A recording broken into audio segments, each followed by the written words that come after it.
everyone, I'm Michaela Kathleen, and in this video I'm going to be talking about some of my favorite final lines in books. I did a similar video last month, but talking about my favorite first lines in books. So jumping right in, because once again I have a lot of books picked out. So I will note, might be a slightly spoilery video since I am going to be reading out the final lines of a bunch of books. So if any book pops up that you don't want to know the final line for, skip ahead. I'm going to again start with complete series where all the books end with a good final line. So the first series I'll be talking about is the Shadow and Bone series, which for this one I will also note, so in my first video where I talked about good opening lines, I talked about a trend that I had noticed when I went through all of my books, and that was that books tend to like to talk about death in their opening line. I think because it's a dramatic way to start a book, but I saw it so often that it seems to be a cliche. And so then when I was going through and looking at final lines this time around, I noticed that final lines really like to focus on the theme of going home or arriving back at home or finding a new home. So many of these books had the word home in their final line, but I only picked one that was on that theme, and it was the second book in the Shadow and Bone series. But starting with the first book, oh, and I lied, the first book is the one that has the theme of home in it. So this one is, they are orphans again, with no true home but each other, and whatever life they can make together on the other side of the sea. So this one felt like a creative take on the home theme, with home being a person. So then the second one, Siege and Storm, goes just simply, she would rise, which, just 3 words, but a really good way to end this book, because then the next book is Ruin and Rising, and the final line for that book, the final line of the entire series, is, they had an ordinary life full of ordinary things, if love can ever be called that, which I think is just a really sweet line and also a great happy ending for a trilogy. So then the next series I have is the Ugly series by Scott Westerfeld, which these are some of my all-time favorite lines. So the first book in this series is called Uglies, the second book is called Pretties, and the third book is called Specials. And this is a dystopian series in which everyone gets a surgery when they are 16 to make them super model gorgeous, but the government is also doing some shady shit with these surgeries. And so the first book, Uglies, ends with the line, I'm Tally Youngblood, she said, make me pretty. And so then Pretties ends with the main character's best friend kind of capturing her and saying, face it, Tallywa, you're special. Which leads us to the third book, Specials, in which Tally is made into a government special against her will. And so then at the end of the third book, Tally succeeds in her goal of kind of fixing her government, but this could come with some big repercussions. And so Tally sends a message out to the world that says, be careful with the world, or the next time we meet, it might get ugly. So yeah, as a whole, the final lines for this series are just epic because they all connect back to each other in such a great way. So then moving on, the final series where I'm going to be talking about the final lines is An Absolutely Remarkable Thing and A Beautifully Foolish Endeavor by Hank Green, which this was also in that previous video.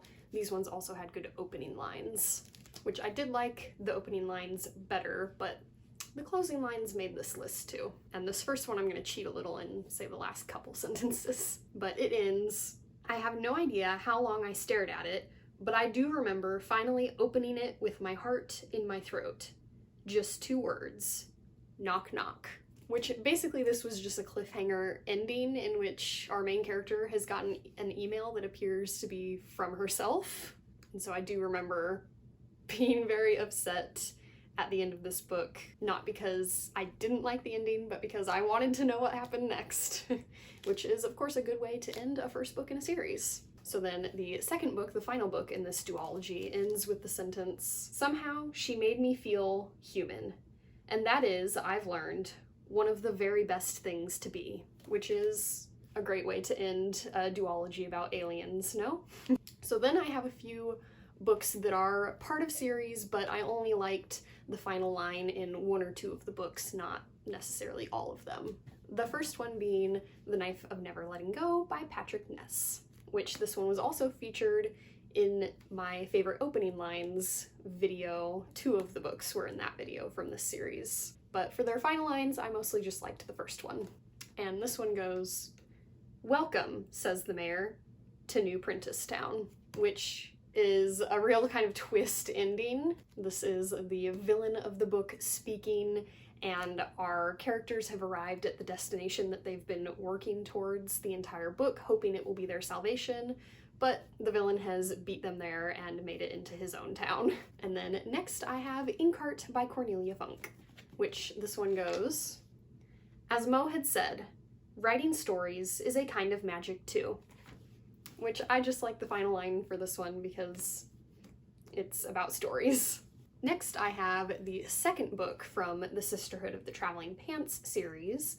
This is another series that was featured in my video about opening lines, and for that one I read all 4 of the book's opening lines, but the second was my least favorite.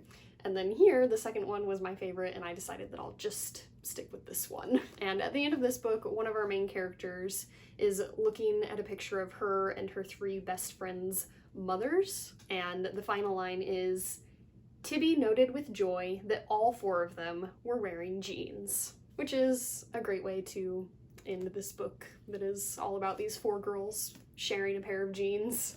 Next, I have the second and the third book from the Hunger Games trilogy. So starting with the second book, Catching Fire, this one ends with, "But Gale is not one to keep secrets from me. Katniss, there is no District 12. And I remember reading that and my jaw dropping. Such a dramatic way to end the book. And then the third book, the final book in the series, ends with, "But there are much worse games to play," which is the epilogue in which Katniss has grown up and is living in a much better world than the dystopian one that she started in. And it's just a nice little reminder that things like that can come around again, and to always be kind of watching and trying to make sure that nothing like that does happen again. Next, I have the first book in the Twilight series, and the final line of this book is, "And he leaned down to press his cold lips once more to my throat." And I remember reading that and immediately wanting to go read the second book to see whether or not that meant he turned her into a vampire. And then the last book that is a part of a series is the first book in the Zeros trilogy by Scott Westerfeld, Margot Lanigan, and Deborah Biancotti. And for a little bit of context, at the beginning of the book, one of our main characters is trying to get a ride home, and it doesn't exactly work out for him, and he doesn't end up getting home, and a series of misadventures follow. And so then the final line of the book is, "I think that's what he wanted all along. Wait here, detectives. I'll see what we can do." So our main character finally gets his ride home at the end of the book. Next, moving on to standalone novels, finally, we have The Green Mile by Stephen King, which of course The Green Mile is about inmates living on death row, and our main character, one of the prison guards, through a series of events gets kind of an extended lifeline. And so the final line is, "We each owe a death. There are no exceptions. I know that. But sometimes, oh God, the Green Mile is so long." And in the movie, the way the narrator says that, it's just a very haunting line. Next, I have Holes by Louis Sakkar, which I also included this in the first line video that I did, just because for me, this one feels kind of like an iconic opening line, since it's one that's been around since I was a kid and I had to read it for school. And so the last line kind of feels that way too. And the last line is actually just a variation on a song that is sung throughout the book. And so it goes, If only, the moon speaks no reply, reflecting the sun and all that's gone by. Be strong, my weary wolf, turn around boldly, fly high, my baby bird, my angel, my only. Which, it was just cool at the end of the book to get that variation on the song that someone else in the book knows. Next I have Tiger Lily by Jodi Lynn Anderson, and this one ends with a letter from Peter to Tiger Lily, and Peter has left Neverland and grown up. So the final line is, P.S. Please give my love to Tink. She was always such a funny little bug, which is just a really kind of sweet final line, while at the same time Tink would probably be kind of offended by it because he called her a bug. So kind of a sweet and humorous final line for the book. Very nice that he remembered Tink. Next I have the final line of The Fault in Our Stars by John Green, which feels like kind of an iconic final line. And this one's very short. It just goes, I do, Augustus, I do. Which of course are the words you say when you get married, as John has pointed out. So kind of, they couldn't get married in life, but they were, in a way. Next I have one of my absolute favorite final lines, and that is the final line in They Both Die at the End by Adam Silvera, which was also featured in my opening lines video. But in that video, it kind of just skated in there, just barely made the cut. Whereas for the final line, I knew this would be on the list before I even started going through my shelves. Because as I said, this is probably my second or third favorite final line of all time. And this is a book, as the title says, where the two main characters both die at the end. And so then the final line is, I crossed the street without an arm to hold me back. And it's just so good because it immediately puts a terrible image in your head and you know what's happening, but it doesn't like spell it out because it doesn't have to. It's so subtle and just so good and so kind of poetic to me. And then my absolute favorite final line up there with They Both Die at the End and the Uglies series, all those final lines, is the final line from The Book Thief by Marcus Zusak, which this one takes place during World War II and is narrated by Death. And so then the final line is, a last note from your narrator. I am haunted by humans, which truly is a haunting final line.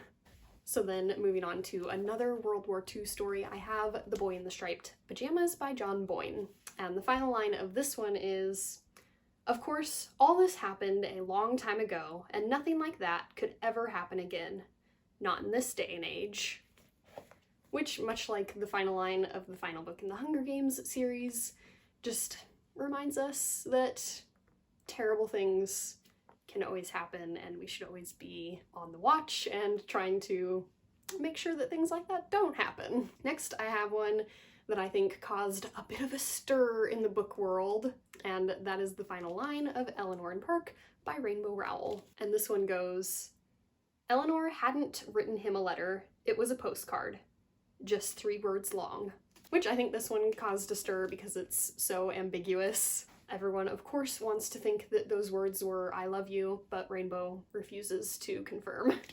Next, I have the final line from I Love You, Beth Cooper by Larry Doyle, which in this book, a guy goes on a wild adventure on his graduation night with a girl he has had a crush on for years. And the book ends with the line, Dennis didn't see Beth Cooper again until late August, a week before he had intended to leave for school. Which is a fun way to end the book, because you just know they've gotten into another massive adventure, and this one apparently goes on for more than a week. Next, getting down to the end here, I have the final line from Me, Earl, and the Dying Girl by Jessie Andrews, which this was also, once again, in my opening lines video. And just to refresh your memory, I'm also going to read the opening line because it kind of connects nicely back to the final line. So the opening line was, I have no idea how to write this stupid book. And then the final line is, honestly, I don't know what the hell I'm talking about. So good to see that our character is still clueless. And then the last one I'm going to talk about is the final line from The Outsiders by S.E. Hinton, which the final line for me really is only special because it is also the opening line. So the opening line is, "When I stepped out into the bright sunlight from the darkness of the movie house, I had only two things on my mind: Paul Newman and a ride home." Which for me, it's an iconic opening line, but I don't much care for it. But then at the end of the story, it ends with him saying, "And I decided I could tell people, beginning with my English teacher. I wondered for a long time how to start that theme, how to start writing about something that was important to me. And finally, I began like this." And then, of course, the final line is, as I said, the opening line. "When I stepped out into the bright sunlight from the darkness of the movie house, I had only two things on my mind: Paul Newman and a ride home." So I think it was a cool thing to start and end the book with the same sentence. I think that hadn't maybe been done before. I know it's been done since this book, but I don't know if it had been done before this book. Although the idea of starting and ending a story in the same place I don't think was necessarily new. And then also nowadays, whenever I think about the opening and ending line of this book being the same, I inevitably think about one of my favorite books of all time, Kids of Appetite, in which one of the main characters reads The Outsiders on an endless loop because, as she says, she is stuck in the Hinton vortex because the opening and the final line are the same. So yeah, that was it for my favorite final lines in books. Once again, I'm not going to attempt to hold them all up because there's too many. But please let me know down below some of your favorite closing lines in books. And now on to the quote for today's video, which today I have another one from Finding Neverland. And it goes, "I suppose it's the ticking crocodile, isn't it? Time is chasing after all of us. Isn't that right?" Thanks for watching. Remember, words matter.